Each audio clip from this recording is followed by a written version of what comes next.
Yeah, we have a lady who lives in our house. Huh. She cool. She did not believe me when I told her and Mom that they tried to name a boat Bodie McBoatface. And then they were watching Jeopardy and found out that in fact, Welp, it's real. I've seen a boat over here in Halifax that looks like it would be called Bodie McBoatface. What's it actually called? I don't even remember. It's Twist. It's Bodie McBoatpants. And now for something very different than swimming underwater, we have a game called Air, which, as you might expect... Spoiler alert, it takes place in the air. Yeah, pretty much. Auk. Listen. Yeah, this one actually has a lot more story. Okay. This is like 80% like one of my D&D campaigns.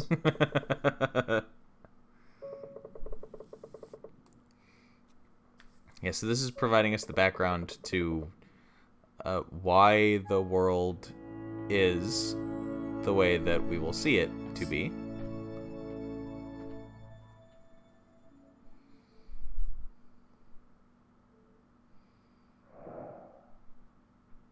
We can float.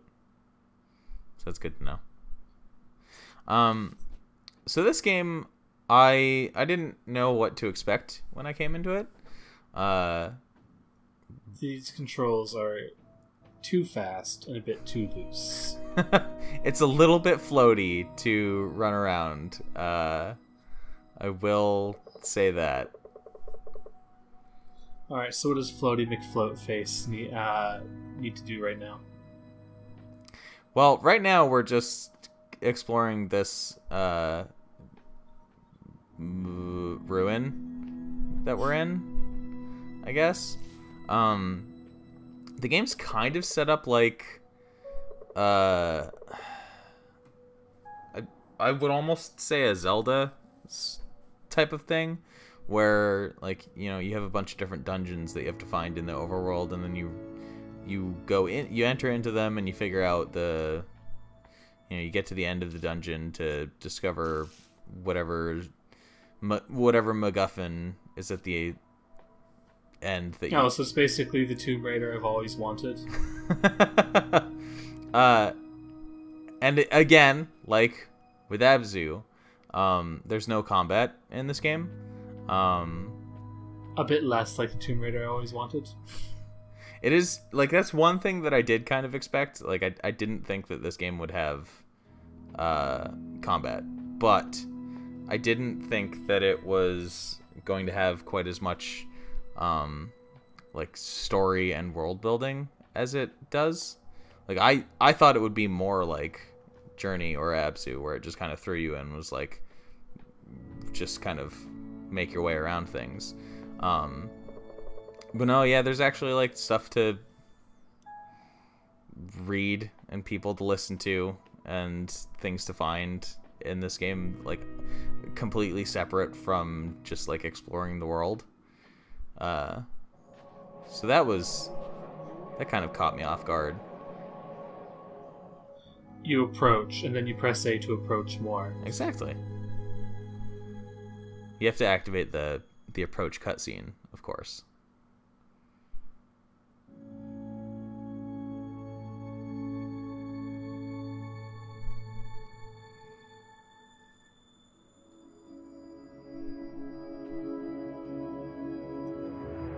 So we activated the magic lantern. Now it's our magic lantern. Exactly. Oh. Oops. Kind of screwed things up in the process. Okay, well, that's very Dreamfall-esque. I like it. So now we need to get out of the ruin. Because, well, we messed things up. Apparently the ancients didn't like us taking the magic lantern.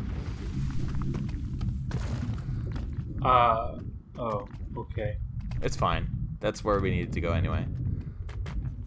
Which I wasn't sure of. You're really hoping as you plunge into the chasm.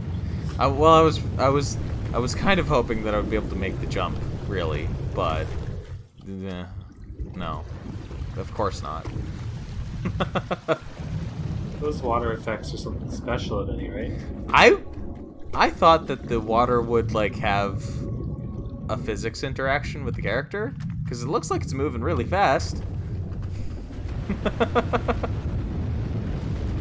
Like I expect. I hope these last long enough for the young pilgrim. I'm like, so they intended this. Well, they probably, given certain things that we find in the overworld that we're coming to now, I do think that past explorers probably expected that ruin wouldn't last forever.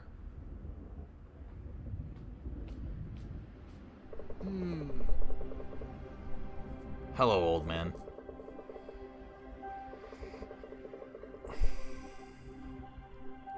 So the magic lantern didn't like anyone else, but it likes us. We'll just have to let Dinah know, I guess. Yeah. Wait, what? Well, I mean, I said we could fly in this game, didn't I? What were you expecting when I said that this is about flying? I was expecting, like, when you mentioned that, like, the islands all broke apart, like, they had, like, a plane system. No. We just turned into a bird, man. Why would you not expect that we turn into a bird? This is actually a decent question. I will say that it took me a little while to get a hang of controlling the bird. It is like it doesn't control poorly, but it's just because it's not something that I'm not used to. I love the momentum boost you get. It's ridiculous. Yeah. And how to turn yourself into a bird or maybe a javelin. Well, we'll see. We can get going pretty fast and like slam right into the ground. It's called the Just Cause 2 effect. Yeah. Just Cause 2, you can survive any fall as long as in the last like 3 feet you pull the parachute. One of the most awkward things about flying that I found actually is just how the camera works. Oh my gosh, that was a thing, all right. Yeah, it pulls out really far, and so it can be a little bit awkward to work the depth perception thing, just because of like the way that the camera moves. But other than that, I would say that the flying, feels better than the strange floaty running. There you go.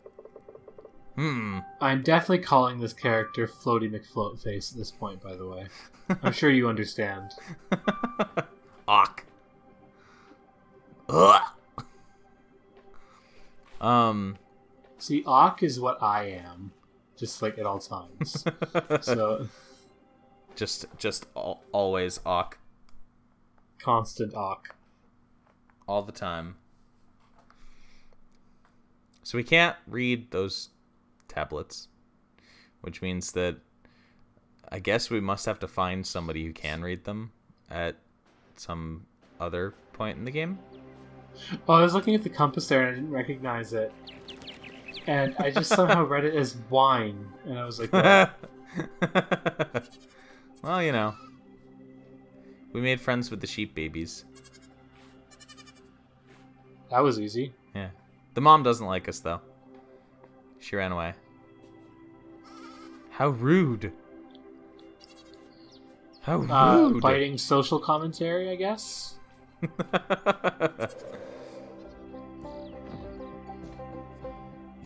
I do like the way that the music like picks up while you're flying and stuff. Mm-hmm. supposed to meet Dinah, right? Yeah. But we're exploring first. Okay. She is right here, like right down there. Oh, okay. But I was still kind of getting the hang of everything. Yeah, getting the hang of navigating the world at this point. Because it's a very unique control system. Like, I haven't played any other game that quite plays like this. Also, his name's just John. Okay. It's just John. I mean, he's pretty white, so that's fine. You'd think with Dinah and Ock, maybe his name wouldn't be just John, though. Anyway, he told us that we have to go to the north.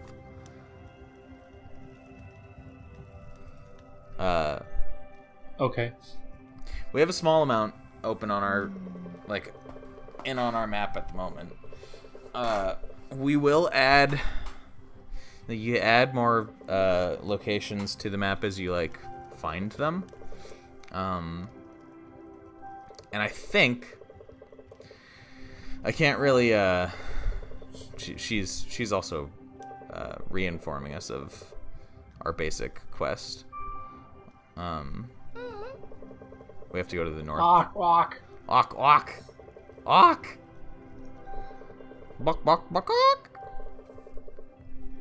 Anyway. Yeah, so we have to go both to the north and the northwest. Kind of broken, but still cool. Me too, thanks. So yeah, so I can't confirm for sure, but I believe that the world map, like the full extent of the world map, that, you know, all the stuff that we don't have uncovered yet, is the full extent of, like, the world of the game. Like, I don't think there's a second map that you go to after you finish this one or anything. I mean, Far Cry 2 did it, so maybe. Darksiders 2 did it as well, and that game ended up being a lot longer than it needed to, in all honesty. Far Cry 2, thanks. I never finished... I played a bit of Far Cry 3, but I never finished it. I never tried anything except 1 and 2. 1 was a bit of a disaster, and 2 was... Well... also disaster, but a different kind. 1 was... Oh.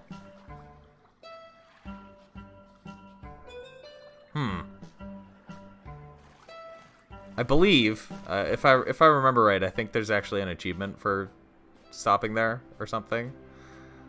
Like, I think I got an achievement for finding those crab boys.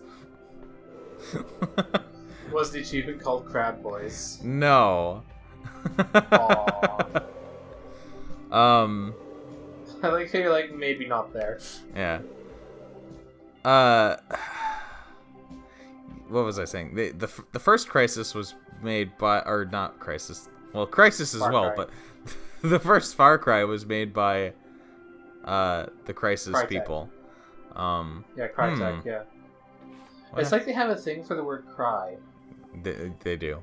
What happened to this fox, though? That fox got straight wrecked. Yeah.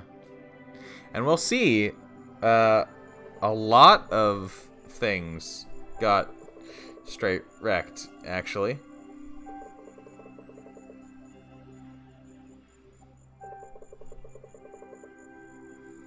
Also, we have a creation myth here. Okay.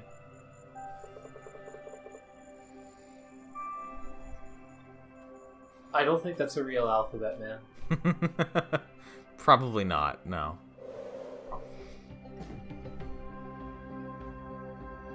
So, because we know that we need to go to the northwest, we're going to go to the southeast first. Maybe this is why I don't really love exploration games. We don't need to go to the southeast. It's just my Oh, someone else got straight wrecked. Yeah, another. Why are all these things straight wrecked? Another sheep.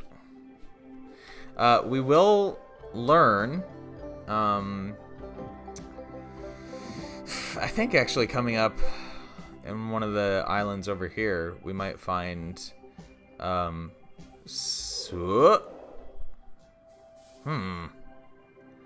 might find some sort of explanation for what's going on, if not the entire explanation. Not from this person, though. So we have the ghost lantern. Yeah, the lantern is what lets us see the titular memories of old, that for whatever reason, you know, it's a video game, are lingering in this shattered, divided world. And yeah, there are memories everywhere. Like, I didn't actually expect to find much over in this area. I was just kind of exploring because, like, that's my natural inclination when a game tells me I need to go in a certain direction is to go the opposite direction first. Oh, there's a fox that got horribly murdered. Or a fox, at least. And there's also something here.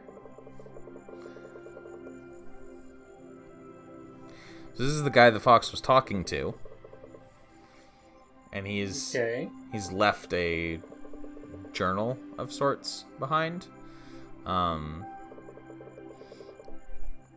and he's talking about this sickness of black rocks, which is what we've just seen evidence of. Yeah. Is it rock or rot? Rock. Okay, yeah, well, I mean, there's that, definitely. Yeah, and as we are quickly going back to see, the ruin that we came out of is a giant mountain of black rock. Yeah, I was about to say, hold on, this entire thing is black rocks. Yep, it certainly is. And so that's also what, you know, all of these little animals are straight wrecked by, is the black rock.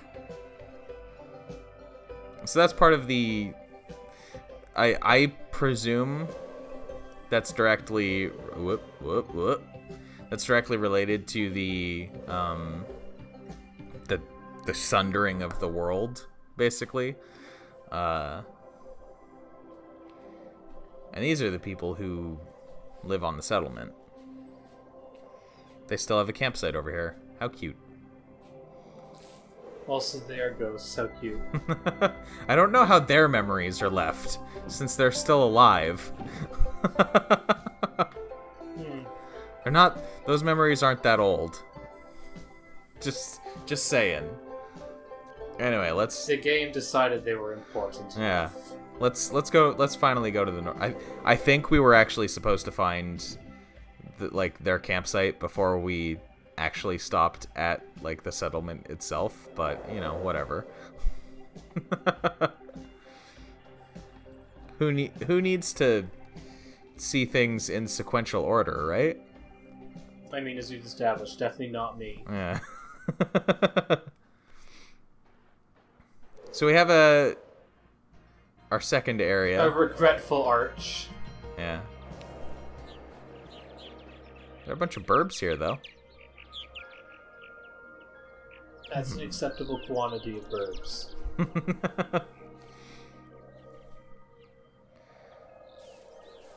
There seems to be a large...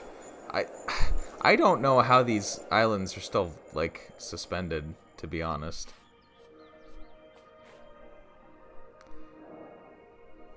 Because I think if you go to the bottom of the map, it would just, like, automatically turn you into a bird again.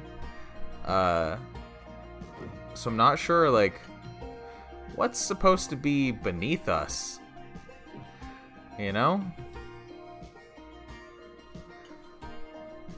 Are we on, like, a gas planet or something? I mean, the world explodes, so I assume this is more a Dungeons and Dragons type of thing, where it works as you need it to. Also, I'm legit starting to fall asleep because this is actually really pleasant. What was that? Oh, that was a cloud. We flew through. That was a cloud. Yeah, we flew through a cloud. Thought that was solid for a second. I was confused. I was wondering if, like, that's why I flew through it. I was wondering if the clouds were solid or not. There's your answer. We'll This is legit pleasant, and I'm very pleased to be witnessing it. we'll fly through a couple more clouds before the end of this. By the way. Yeah, during Abzo, I was starting to get like sick again. I was like, oh no, but now I feel like not at all. We found another of Yohal's journals, but unfortunately, we're finding them out of order now. This was either the third or fourth one, and I'm not sure where the second one is. Oh, okay, it's fine. It's unfortunate, but yeah, you know, what can you do? That's the foibles of an exploration game. Sometimes you just find things out of order. But this is where we needed to actually go.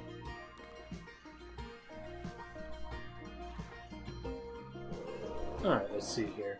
Yeah. Stop off here and see what's going on with this. Because this is the first temple that we need to stop at. So the way in is hidden to the northeast.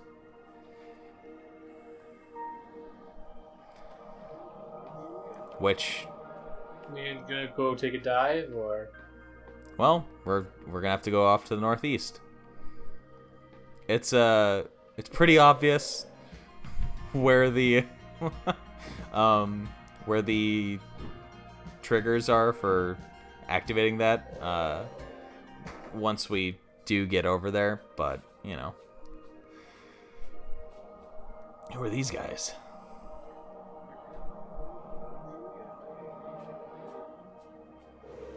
Whoever they are, they've never seen so much water. To be honest, like, I was always when I was younger, I was always fascinated by the ancient wonders of the world and whatnot, and Yeah. and of course Me too, thanks. one that particularly captured my interest was the Hanging Gardens of Babylon. The one, aka the one we never actually found. Exactly. And so, like, oh, here we go. This is not what I was expecting it to be.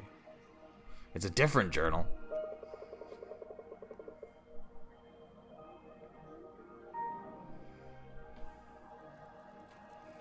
I wonder if these statues are... Deep theology. Yeah, like I feel like these statues are supposed to represent some of the gods of the land.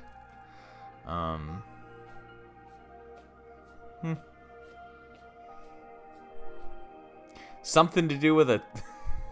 Drop a deer on a pressure pad. Yeah, something to do with a pressure pad over there. I don't know what that's all about, man. But yeah, Alright, so you need to find a pressure pad and turn into a deer over top of it. Or just drop a box on it, I don't know. But yeah, because the things like the Hanging Gardens of Babylon always fascinated me. The idea of, like, you know, floating islands and stuff in video games has always been something that I've been super into. Definitely me too. Which is also one of the reasons why I was like 100% down for BioShock Infinite when, you know, we were first learning about that and everything, and you know, I ended up enjoying it because, of course, it's not a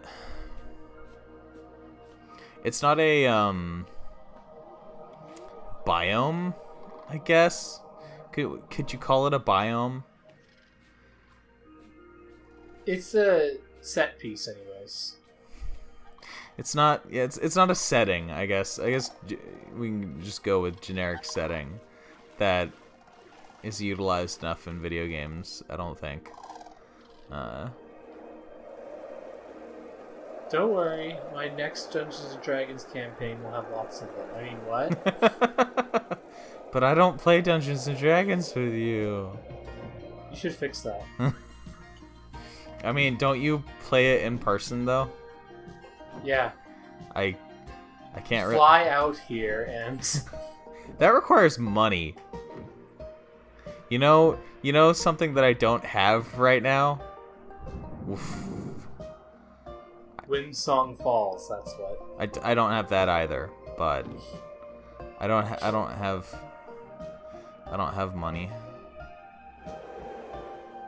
Whee! I wish I had money. Well, here, yeah, drop a deer on it. We don't actually need to drop a deer. We just need to activate it. Okay. I'm not sure what the deer is for. I still say we find a way to drop a deer on it. That would be fun, but we can't turn into a deer, so that might be slightly problematic. I don't think we're gonna learn to turn into, given the fact that this game is all about flying around and deer can't fly. Despite what the myth of Santa Claus might teach to people. This is probably a good time for you to mention probably my favorite ridiculous D&D thing. A friend of mine wants to have a campaign in which her character only has a believe stat. Because you can do anything as long as you believe, right? That's... Do you see where she's going with that? So if she tries to do anything, she has to pass a belief check. If she succeeds, she does the thing. That's it. Wouldn't that probably break certain mechanics? Oh, it would break everything. It would break everything constantly. But that's why it'd be really fun for a 1 or 2 off. For a one-on-one session. Or even a really weird 4-player session that's just a one-off, yeah. Just have one just one character who can do literally anything as long as they roll well enough. If they roll well on a belief check. And otherwise they're just unable to do anything other than walk. I mean, it would certainly be fascinating, depending on how creative they are. I mean, they already were in full mode of surrounded by all the dudes, I turn into a dragon type thing. You gotta. Still not as good as my other friend, deciding that instead of fighting, she wanted to aggressively play the bagpipes. And she rolled a nat 20, and they all ran away screaming. You gotta mind control the big bad, and then roll a 20 on your belief check. I mean, that by definition would succeed.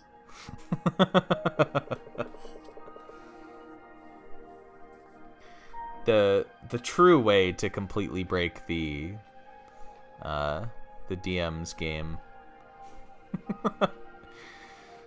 I'm all for people trying to break my game, though, so that's fine.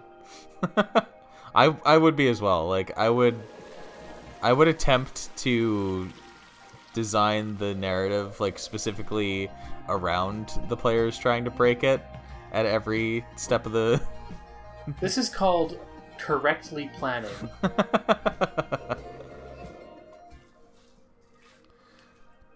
Although, what do you do if they how do you handle them killing the big bad the first time they meet him? You may come up with another one, or you just own up to it and be like, congrats, you saved everything way too early. Because that happened. One of my favorite stories is they come to a volcano and there's an entrance on the side. So 3 of the party go in and one decides to climb the volcano instead. Okay. Um, then inside, the three are facing off against the big bad, and this isn't supposed to be the death fight with them. But then the one on top of the volcano slips and falls in, rolls a nat 20 acrobatics, falls on the big bad sword first, and he kills him. Good job. You did it. It's like good going. You managed. Except for I have no choice. Yeah, you managed to do it. Good for you. You stopped him before he could even begin to execute his plan. Well, time for the next campaign. Yeah, just your party moves on to a new part of the world. Mostly, I would just be salty that I wrote a bunch of music that could no longer be used. So we have a fairly rudimentary puzzle here. Okay, well, I recognize that symbol. Yeah, we just have to match up the symbols to the two ones that we used to open this area in the first place. Well, it doesn't seem especially difficult. Yeah, I mean, I never claimed this was a puzzle game. There is something here, though. This is the same symbol that we found on the back of the deer statue area, though. It allows you to turn into a deer. Please tell me. Please. No. Aww. Unfortunately. Honestly, I'm kind of sold on this game. I like it a lot. We did that. That is actually the key to open up the sanctuary, the temple, oh, okay. The temple. Because this is not the temple. This is, the vault that held the key to open the temple. So that's what we picked up there. And oh, whoops. Oh, we have a fox. Hi, fox boy. A fox friend. Medvin. Yeah. We just picked up the key. We already go now, bird faster than Medvin. Yeah, we knew that was the we've already been to the temple, so we did already know that. But the fox friend shows up here to help us remember that, just in case we weren't sure. I mean, you be sequence breaking, you jerk. So yeah, we picked up the key. Now we can get into the temple. But maybe we'll just enjoy a little bit of flying around again first, because it's pleasant. I wanted to. There was this big giant cloud here, you see, and I really desperately wanted to see what would happen if I tried to fly into it. It gets very. I'm impressed that you. Wow, I'm impressed you haven't managed to plunge out of the sky yet. Flying through the cloud gets very disorienting, as it turns out. Yeah, I never actually tried to go to the bottom of the map. Which you'd think that would be something that I would naturally do, given the way that I play video games, but no. Correct. Let's open up this temple, though. I'm still a fan of how you managed to plunge her face first into the concrete at 500 miles an hour. Just okay. We're very resilient, you see.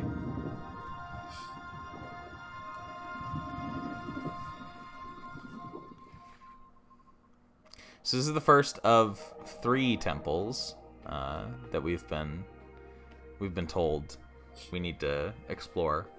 And I'm not actually going to show off much of this temple because... Oh my gosh, look at that timestamp. I figured coming into the temple, seeing all these memory boys, We'll be safe here. Oh, Well, sad face. as it turns out, it doesn't seem like they ended up being too safe. But, well. Yeah, there's some black rock out all over the place here. And of course, the general disrepair of the temple itself. The fact that we need to parkour our way. I'm sure it wasn't like this before. Wait, it might have been. There was a dude trying to climb it. Yeah. Kind of seems like this was a difficult place to enter into. The Twilight Guardian.